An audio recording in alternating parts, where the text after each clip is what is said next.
So the curve C has equation y equals ln of x squared plus 1 all over x squared plus 1, where x takes all real numbers. Okay, now for part A, we need to find dy over dx. And to find dy dx, you must remember that when you got a function over another function, we need to use the quotient rule. Okay, and the quotient rule is so easy. You literally just pick the top half as a u, the bottom half as a v. So just like I did over here, differentiate each one and then use a use the quotient rule method to stick them together. So let's have a go and simplify this. Yeah. Now to differentiate the u function ln x squared plus 1, you simply just differentiate the inside, which will be 2x, and divide it by itself, x squared plus 1.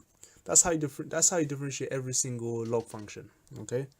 Now for the second one, that's straightforward. It just becomes 2x. Just drop the power and you're done. Now the quotient rule tells us that we pick the v, smash it against the u prime by multiplying, then take the u, multiply against v prime, and then divide all of this by v squared. Okay, so let's have a look. So let's do v times u prime. So you got x squared plus 1 times this side, and you notice if you multiply this, you can actually cancel down x squared plus 1s. So you're left with just a 2x.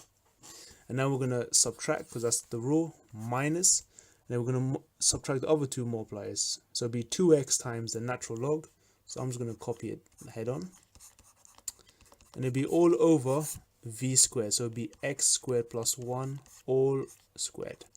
And, well, there's not much to say here. You can see on the top line that you can just factorize 2x out.